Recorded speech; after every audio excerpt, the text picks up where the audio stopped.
Phone ના કર મને, ખબર છે. હા, ઘરે આવી જઈશ એટલે સાઈન પણ કરી દઈશ. અરે મારે કઈ વિચારવાની જરૂર નથી, સમજી તું? બધું વિચારી લીધું છે મેં. આ ડિવોર્સ જ દેવાના છે ને.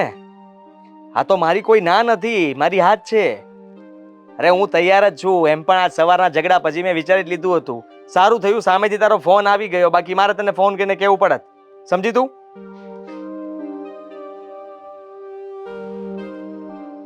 હા, મૂક ફોન. શું થયું સર? હા, ફોનમાં કોની ઉપર ગુસ્સો કરતા હતા? તારા ભાભી ઉપર. તો કે તારી ભાભી રહેવાની નથી. કેમ? ડિવોર્સ લઈ રહ્યો છું. જુઓ સર, મેં તમને પહેલા પણ કીધું તું ને, હજી એકવાર કહું છું કે આ તમે ડિવોર્સ લેવાની વાત કરો છો ને, એ બહુ ખોટી વાત છે. એકવાર શાંતિને બેસીને તમે વાત તો કરી જુઓ એકબીજા સાથે. શાંતિ એનામાં હોય તો શાંતિથી બેસીને વાત કરાય ને. એનામાં શાંતિ જ નથી તો પછી શાંતિથી બેસીને વાત શું કરવાના? અને રહી વાત તો તું જ વિચાર કર ને કે આપણી ઓફિસમાં આપણને રોજે કોઈ હેરાન કરતું હોય તો તમે એને કેટલી વાર સમજાવો? એકવાર તો પછી એને બહાર કાઢવો પડે ને. સર, એ ઓફિસની વાત છે અને આ તમારી અને મેડમની જિંદગીનો સવાલ છે. હા, તો મારી લાઈફનો સવાલ છે એટલા માટે મારે વિચારવું પડે ને. આખી જિંદગી હું ઝઘડાઓ કરીને જો જીવન જીવીશ તો કેમનું ચાલશે? હા, એના કરતાં સારું છે કે અત્યારે સમજી જવાય અને સમયસર પાછું વળી જવાય. હા, જેથી કરીને એ એની જગ્યાએ ખુશ અને હું મારી લાઈફમાં ખુશ. હા, તમારા મમ્મી ઘરે નથી રહેતા? હે, તમને કઈ નથી કહેતા? હે કેટલું કહે, એને પણ એટલું કહે છે ને મને પણ આ બંને મતલબમાં મમ્મી એની જગ્યાએ સાચા હશે સમજાવવા માટે, પણ એ પણ શું કરી શકે? કારણ કે એને ખબર જ છે કે બંને વચ્ચે બનતું જ નથી તો પછી બીજું શું કરી શકીએ? તમારી વાત સાચી છે સર. હા, આ ડિવોર્સ નામની વસ્તુ છે ને, બધાની જિંદગીમાં આ જ પ્રોબ્લેમ છે. હા, એકબીજા હસબન્ડ વાઈફ સમજી નથી શકતા અને ફટ દરન ડિવોર્સ લઈ લે છે. હા, એમના માટે તો આ લગ્ન કર્યા ને એ ઢીંગલા પોદલાની રમત હોય ને એવું જ લાગે છે. હા, બરાબર છે. અત્યારે તો હવે ટ્રેન ચાલે છે. લગ્ન કર્યા છૂટા થઈ જાવ, લગ્ન કરો છૂટા થઈ જાવ, લગ્ન છૂટા, લગ્ન છૂટા, છૂટા લગ્ન, લગ્ન લગ્ન છૂટા. ખોટો ટ્રેન્ડ ચાલે છે આ. સાચો ટ્રેન ચાલે છે. આ માણસ એકબીજાને ઓળખી ન શકે, પારખી ન શકે, સાથે રહી ન શકે તો પછી શું કામ આ ઝંઝટમાં પડવાનું? હું આજે સવારે છે ને મારા ફ્રેન્ડને મળી હતી. ઘણા ટાઈમ પહેલા અમે લોકો સાથે ભણતા ને ત્યારે મળ્યા હતા. હા, એમની કોઈ ફ્રેન્ડ છે ને, એમની લાઈફમાં સેમ પ્રોબ્લેમ છે જેવો તમારે છે, સેમ ટુ સેમ. એમનો હસબન્ડ એમને સાચવતો નથી એટલે એમની વાત પણ હવે ડિવોર્સ સુધી પહોંચી ગઈ છે. હા, તો એ તો એક પ્રશ્ન તો થયો કે એનો હસબન્ડ એને સાચવતો નથી. હું સાચવવા છતાંય તે જો મને સરખી રીતે રાખતી ન હોય તો પછી સીધી વાત છે. અહીંયા તો મારો પ્રશ્ન છે કે મારી પત્ની મારી સાથે પ્રેમથી નથી રહેતી. તમે પણ નહીં રહેતા હોય ત્યારે જ આવો ડિવોર્સ સુધી વાત પહોંચી હોય ને સર. હા ભાઈ, હવે તને બધો મારો વાંક દેખાય. હેતલ, તું તો છે ને વકીલ બનવાની જરૂર હતી. તું ઓફિસમાં કામ શું કામ કરે છે મારી? હા, જુઓ સર, હું તમારી પર્સનલ લાઈફમાં બોલવા નથી માંગતી પણ આ તો એક તારે મારો પક્ષ લેવો જોઈએ. બે જગ્યાએ કેવું જોઈએ કે મારા બોસનો બચારાનો કઈ વાંક નથી હોતો, છતાં પણ ખબર નહીં કેમ હા મેડમ છે ને એને હાલતા ને ચાલતા મતલબમાં ફોન કરીને ખીજાઈ લે છે. ગમે ત્યારે ગમે તેની સામે સંભળાવી દે છે અને ઝઘડો કરવો એટલે તો એને કોઈ પણ વસ્તુ નહીં જોવાની. ગમે તેટલા લોકો ઊભા હોય, ઓફિસ હોય, ઘર હોય, આ સોસાયટી હોય કે પછી ગમે તેટલો મોટો મોલ હોય, ઝઘડો કરવો એ કરવો એમ ને? મારે નહીં, તારી મેડમની વાત કરું છું. હા, તો હું મેડમની જ વાત કરું છું ને. હા, એક જોતા તો સારું છે કે તમે ડિવોર્સ લઈ લો ને તો આ કંઈક ઓફિસમાં તો તમે ધ્યાન આપી શકો, તમારી પર્સનલ લાઈફ તમે તમારી રીતે તો જીવી શકો. તમને તો સમજાવીને હું થાકી ગઈ કે ડિવોર્સ ખોટી વાત છે, ખોટી વાત છે, પણ નહીં, તમારી નજરે એ સાચી વાત છે તો પછી કરી લો ડિવોર્સ. બીજું તો શું કરીશું? બીજું તો કંઈ ન થઈ શકે અને એટલા માટે જ મેં વિચાર્યું છે કે એણે મને કહ્યું, સાથે સાથે મને પણ આ વિચાર આપ્યો તો બંનેના વિચાર મળ્યા ક્યાં? ડિવોર્સ માટેના. એટલા માટે હવે અમે બંને રેડી છીએ અને હા, આ જ સાચો મોકો છે. એ પણ તૈયાર છે ને હું પણ તૈયાર છું એટલે ફટાફટ સહી થઈ જશે એટલે બંને છૂટા. સાચી વાત છે. હા, એકબીજાને રોજ રોજ જોઈને હેરાન થવું એની કરતાં તો અલગ થઈને શાંતિથી રહેવું સારું વધારે. હા, કામ કર છે. દર વખતે યાદ કરાવવાનું, ખબર નહીં શું કામ બહાર આવતી હશે.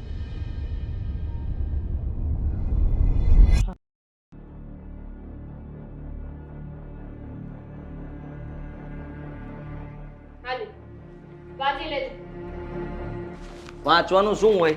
તે સહી કરી દીધી ને? પાછળથી એમાં પણ મને ઝઘડો ના જોઈએ ને કે એમાં આ પોઈન્ટ શું કામ લખાવ્યો હતો. હા ભાઈ, ખબર છે મને. શું કરો છો તમે આ? નથી લેવાના, છૂટાછેડા લેવાના. એ કયા તમારી સમસ્યાનું સમાધાન છે. સમાધાન જ છે. હા, સમજી લ્યો કે અમને લોકોને એકબીજા સાથે નથી ફાવતું, તો પછી કેટલો સમય સાથે રહીશું? અને આ રોજ જે ઝઘડાઓ કરવા એના કરતાં સારું ને કે એની રીતે રહે, હું મારી રીતે રહું. અને એમ પણ હા, તને કંઈ જરૂર હોય, તને કંઈ કામકાજ હોય તો એઝ અ ફ્રેન્ડ તરીકે મદદ કરી શકું છું એની. અચ્છા, નથી જરૂર. જ્યારે જરૂર હતી ત્યારે તો કરી નહીં ને. આ નોખા થયા પછી શું કામ ન હું તમારી મદદ લઉં? અચ્છા, તમારે ફ્રેન્ડ તરીકે રહેવું છે પણ પતિ પત્ની તરીકે નથી રહેવું. ફ્રેન્ડ તરીકે રહેવું નથી, મોઢું નથી જોવું મારે આનું. હા હા, તો ખાલી જો એને કંઈ કામ પડ્યું હોય તો એની મદદ કરી શકું. શું કામ શું કામ એટલો અહેસાન કરવો જોઈએ મારા પર? હું તો તમને ગમતી નથી. બિલકુલ ગમતી નથી.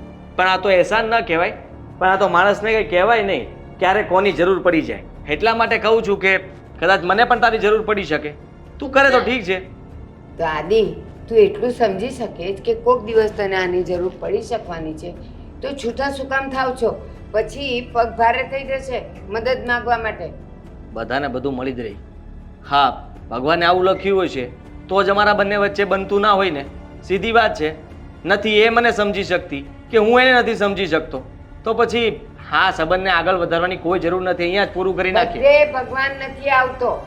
મમ્મી મને ભગવાને ખાલી તમને બંનેને જોડી આપ્યા છે. અને હવે કેવી રીતે રહેવું, કેવી રીતે જીવવું, કેવી રીતે એકબીજાને સમજવા, એ તમારા પર છે, ભગવાન પર નથી. સમજવાની કોશિશ કરો. અમારાથી બધા પ્રયાસો કર્યા છે ને, આમ એકબીજાને સમજવાના, ઝઘડા ન થાય એના ઘણી કોશિશ કરી છે, પણ પરિણામ કંઈ નથી મળતું. અને એવું ક્યાં લખીને આપ્યું છે કે બધા સંબંધો સક્સેસફુલ જાય છે? દામિની, અમુક નિષ્ફળ પણ હોય છે. દામિની, આ તારી અને આની વચ્ચેની એક નાનકડી ગૂંચ છે. બસ એ ગૂંચનો છેડો મળી જાય ને તો એની મેળે આખી ગાંઠ છૂટી જશે. બસ એ સુધી કાઢો. એક બેમાંથી એક જણા થોડુંક નમી જાઓ તો આનો રસ્તો છે જ. અને અત્યારે પાણી ગરમ છે એટલે તમને બંનેને તમારો ચહેરો જ ચોખ્ખો નથી દેખાતો, તો પછી સમસ્યા ક્યાંથી હલ થશે બેટા? હલ નથી કરવી સમસ્યાને, સમસ્યા દૂર કરવી છે. આપણે દૂર કરી જ નાખી છે. હા છે ને એનું સોલ્યુશન છે. ના, અને અમે જે વિચાર્યું છે એ બરાબર છે. કારણ કે હા, બંને અલગ થઈને અલગ રહીશું તો તમને શું લાગે છે કે સમાધાન થઈ જશે? એના પિયર જતી રહેશે તો શું મને એની યાદ આવશે? એમ બિલકુલ નહીં. આખી જિંદગી ત્યાં કાઢી નાખશે ને તો પણ મને વાંધો નથી. એ અત્યારે સામે છે ને એટલે તને એવું લાગે છે. અને તું શું સમજેશ? આ ફાઇલ, આ કાગળિયા, આની પર સહી કરશો, આ સમસ્યાનું સમાધાન છે? ના ના, એ સમાધાન નથી, એ ગૂંચવાડો ઊભો કરે એવું છે. સમાધાન હોય કે ના હોય, પણ નોખા થવા માટેનો તો આ જ રસ્તો છે ને. હવે અમારા બંને સાથે નથી રહેવું, પછી કોઈ ત્રીજા વ્યક્તિ માટે અમારે શું કામ સાથે રહેવું જોઈએ? કોઈને દેખાડો કરવા માટે શું કામ રહેવું જોઈએ?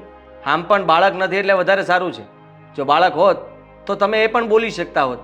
અને અમારે કદાચ એ બાળક માટે થઈને મારે આની સાથે રહેવું પડે. પણ તમે લોકો આજે હું જોઉં છું ત્યાં સુધી ઝઘડા સિવાય કઈ વિચારતા જ નથી, તો બાળક માટે શું વિચાર? મમ્મી, આ બધી વાતનો કોઈ મતલબ નથી. આ અમારા સંબંધ છે ને દિવાલ પર પડેલી તિરાડ જેવા થઈ ગયા છે. એને ગમે એટલી પડશો ને પણ તો પણ એ તિરાડ રહેશે એટલે રહેશે. હા, એ ક્યારેય નહીં બુરાય. અને મને વિશ્વાસ છે ત્યાં સુધી કે ગમે તેટલું તમે પ્લાસ્ટર મારો છતાંય આનામાં કોઈ ફરક પડે એમ નથી. Same here. તમે પણ સુધરો એમ નથી. હા, તો હું ક્યાં કહું છું કે મારે સુધરવું છે? અને આમ પણ હું તો બગડ્યો જ નથી. આપણે ક્યારેય સુધરવાની કોશિશ નથી કરીને એટલા માટે આ બધું થયું છે. સાઈન કરો ને. આદિ, સાઈન કરતા પહેલા વિચાર કર. વિચારવાનું શું હોય મમ્મી? હા, આ બધું વિચારી લીધું છે અને હવે મારે કોઈ વિચાર નથી કરવો, સીધો અમલ કરવો છે. લો, રાખો તમારી પાસે. Thank you. Thank you. હવે 6 મહિનામાં તમે મારાથી છૂટા. હા, હું હા તારાથી છૂટો. અને હું પણ. તમે હવે બંને જણા વિચાર કરો. તમે બંને તો આની પર સાઈન કરીને છૂટા થઈ ગયા. મમ્મી, મારે શું કરવાનું? કોર્ટ 6 મહિના છે ને પતિ પત્નીને ચાન્સ આપે છે, એને સમય આપે છે કે તમે વિચાર કરી જુઓ એકબીજા સાથે રહેવું હોય તો. પણ આ 6 મહિના જલ્દી નીકળે ને તો વધારે સારું. હું તો કહું છું કાલ નીકળી જાય તો વધારે સારું.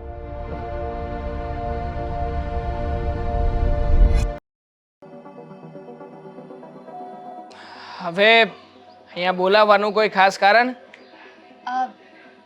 કારણ હોવું જરૂરી છે. હા, આ દેખાઈ રહ્યું છે. આ ડિવોર્સ લીધા પછી ન જાણે કેમ પણ બહુ ખુશ રહે છે. હા, જ્યારે હોય ત્યારે બસ હસતી જ હોય છે. આ કઈ થયું છે કે શું? આ થયું છે ને, ઘણું બધું થયું છે. જો ને, આ ડિવોર્સ લીધો એને કેટલો સમય થઈ ગયો. હું પછી તો ખુશ રહેવા લાગી છું. અરે કોઈ વાતની ટેન્શન નહીં, કોઈ સાથે ઝઘડો નહીં, કોઈ રોકટોક નહીં, અને ના તો કોઈ ટોક્સિક રિલેશન કે ના તો કોઈનું કેરિંગ, કંઈ જ નહીં. હા, આમ જોતા તો સારું જ થયું છે. હા, જ્યારે હોય ત્યારે ગુસ્સામાં રહેતી હતી, ટેન્શનમાં હોય એટલે મારે જ તને સોલ્યુશન આપવાના રહેતા હતા, પણ હવે નથી એવું કંઈ. હા, કારણ કે લાઈફમાં જ્યારે કોઈની એક્ઝિટ થાય ને ત્યારે કોઈની એન્ટ્રી પણ થાય છે. એક્ઝિટ થાય ત્યારે કોઈની એન્ટ્રી થાય, કંઈ સમજ્યો નહીં હું. જો મેં છે ને સોશિયલ મીડિયા પર ફેક એકાઉન્ટ બનાવ્યું હતું.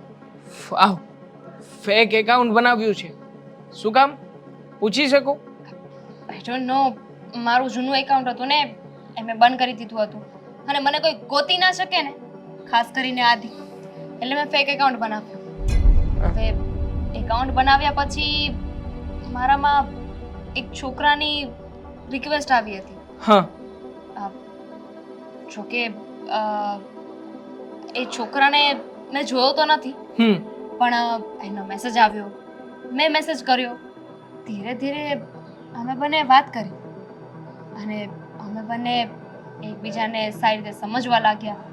મારા રિલેશનમાં જે એરર હતી ને એ બધી એરર દૂર થઈ ગઈ. આઈ મીન, જે વસ્તુને લઈને મને હાદી પર ગુસ્સો હતો એ કંઈ જ નહીં. અને આટલી જ વાત નથી, એકચ્યુઅલી ધીમે ધીમે અમે બંને એકબીજાને પ્રેમ પણ કરવા લાગ્યા. હો બુદ્ધુ, હા બોલતા પહેલા કઈ વિચાર કરે છે કે નહીં, કે જેવું મનમાં આવ્યું એવું બોલી નાખવાનું? અરે ક્યાંથી પ્રેમ થવાનો છે? તું એ છોકરાને ક્યારેય મળી નથી, જોયો નથી, અને આમ પણ એ પણ તારી સામે કોઈક આઈડી બનાવીને જ વાત કરતો હશે ને, તો એમાં ફોટોસ કે એવું કંઈ નથી? નથી, એ જ તો બેનિફિટ છે ને. અને એમ પણ આજે જે કીધું કે એને હું ઓળખતી નથી, એને જોયો નથી, તો જેની સાથે ઓળખાણ હતી એની સાથે શું કાંતો કાઢી લીધો? કંઈ નહીં, આખરે તને લાગ્યું છે કે તે તારી લાઈફના અમુક વર્ષો બરબાદ કર્યા છે, તો થઈ ગયું એ થઈ ગયું, હવે ભૂલીને આગળ વધ. અને આમ પણ હું તો એવું જ કહીશ કે ગમે એમ હોય, લાઈફમાં પાર્ટનર હોવું જરૂરી છે કે જે આપણને યોગ્ય સમયે સારું માર્ગદર્શન આપે, જરૂર હોય ત્યારે પાસે આવીને ઊભું રહે, અને હા, આપણા સુખમાં દુઃખમાં હંમેશા સાથે રહે. આ ડિવોર્સ લીધા ને પછી તો ક્યારે વિચાર્યું જ નહોતું કે લાઈફમાં આગળ વધી શકીશ, કોઈ પર ફરીવાર ટ્રસ્ટ કરી શકીશ. પણ કહેવાય છે ને, ભગવાન જે કરે ને સારા માટે કરે છે. જો ને, હું મારી જિંદગી અત્યારે સારી રીતે જીવી શકું છું, કોઈ રોકટોક નથી, મારે કોઈને એક્સપ્લેન નથી કરવું પડતું કાંઈ. અને શું? અને આજે અમે બંને મળવાના છીએ. વાવ, ગ્રેટ, બધું નક્કી કરી નાખ્યું છે, પછી માત્ર સલાહ લેવા આવી છે કે તને કહ્યું હોત તો તું આદિના નામ રોટાને બંધ જ ના કરત ને. એવું કંઈ નથી, મેં હંમેશા તને સપોર્ટ કર્યો છે. અને આમ પણ મારી ફ્રેન્ડ છે સારી એવી, ફ્રેન્ડની સાથે સાથે આમ તો તને નાની બહેન જ માનું છું. તું જાણે છે ને કે મારે બહેન નથી, અને એટલે જ હંમેશા તારી સારી ખરાબ દરેક વાતોમાં તને જેટલું મારી અંદર હોય એટલી શિખામણ આપું છું. પણ જો આજે તને છે ને એક સારી એવી શિખામણ આપવા માગું છું.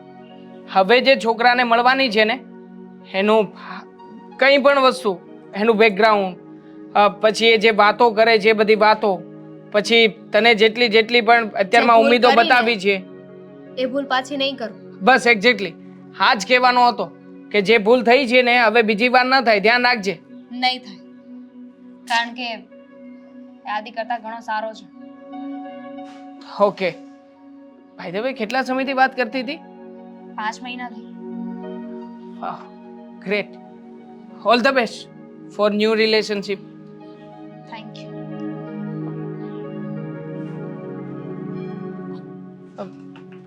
મને જોવા તો દે. કાંઈ નહીં, પછી લડશે ઝઘડશે તો મને જ ફોન આવવાનો છે ને, વાત કરી લઈશ, બીજું શું.